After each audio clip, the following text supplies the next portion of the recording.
weekend မှာမလုပ်ဖဲထားခဲ့တဲ့အလုပ်အကျွေးမနက်3နာရီထားပြီးတော့ဆက်လိုက်ပါတယ်ရုပ်ကတော့အိတ်ချင်မှုလူနဲ့ရုပ်ပေါ့နော်ဒါမှလည်းပြီးသွားခဲ့ပါတယ် yes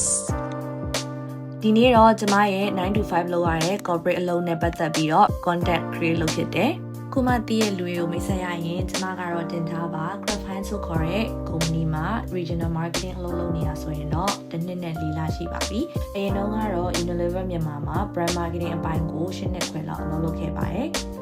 ဒီနေ့တော့ယထာစီးရတာတော်တော်ကြက်တယ်လူတွေလည်းအများကြီးပဲစောင့်နေကြတာယထာတစ်စီးအောင်မှကျမလွတ်သွားသေးတယ်လုံးဝကိုကြက်ပြီးတော့တက်လို့မရလိုက်လို့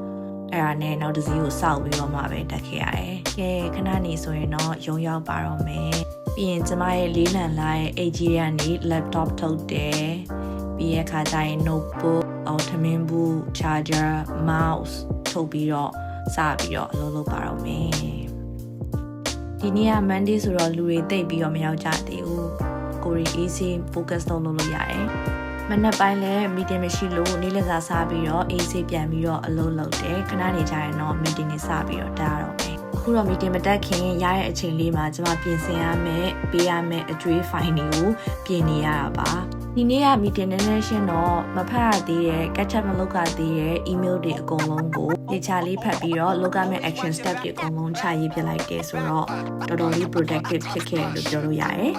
ကျမအနေနဲ့ဆိုရင်လောကနဲ့အလုပ်တွေကိုစာအုပ်ပေါ်မှာချရေးပြီးတော့ visualize လုပ်ကြတာကိုကြိုက်တယ်။အဲ့ဒါပြီးတော့မှတစ်ခုချင်းစီပြီးဆိုရင်ဒီဘက်ထဲမှာရုံးမှာပွဲရှိတော့အင်ကြီးလည်းရလာတယ်။ကဲအခုဆိုရင်တော့ meeting တွေစပြီးတော့လုပ်ပါပြီ။ကျမကတနာရီ meeting လုပ်တာထက်စာရင်15မိနစ်သို့မဟုတ်နိုင်ဝက်အချိန်တူ meeting လုပ်တဲ့အပိုင်းကိုပို့သဘောကျတယ်။ပေးထားတဲ့အချိန်တွင်းမှာကိုလိုချင်တာကိုဖြစ်ချင်တာကို short to the point, straight to the point နဲ့စကားပြောရတာကိုပို့ကြိုက်တယ်။ multiple stakeholders တွေနဲ့ဆက်ဆံတဲ့အခါကျရင်ကျမတို့အချိန်တနာရီပြီးအောင်လုပ်ဖို့အတွက်နှောင့်နှေးစေရလို့ကျမထင်တယ် session ကတော့ short meeting တွေကိုစမ်းကြည့်ကြပါကဲဒါဆိုတော့ပြီးပါပြီကျမအိမ်ပြန်လာတော့မယ်အိမ်ပြန်တဲ့လမ်းမှာလမ်းလျှောက်နေရင်းနဲ့ခွေးနှကောင်တောင်တွေ့လိုက်သေးတယ် so cute PDS ကတော့ပြန်လဲကြက်တာပဲလူတွေအများကြီးရုံးစင်းချိန်ဆိုတော့ share ကြက်ပဲပေါ့အိမ်ပြန်တဲ့လမ်းမှာအများကြီးပဲဆိုင်နေဘာတစ်ခါမှမဝယ်စားဘူးဘာလို့လဲမကြိုက်လို့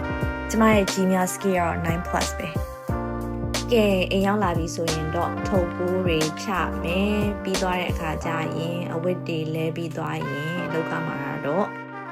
အခုတလောကကျမရဲ့ထမင်းဖြတ် mission နဲ့အရွက်တွေပဲကြော်စားဖြစ်တယ်ဒါကတော့ကျမရဲ့တရက်တာ journey ဖြစ်ပါတယ် thanks for watching နောက်ဗီဒီယိုမှာပြန်တွေ့ပါမယ်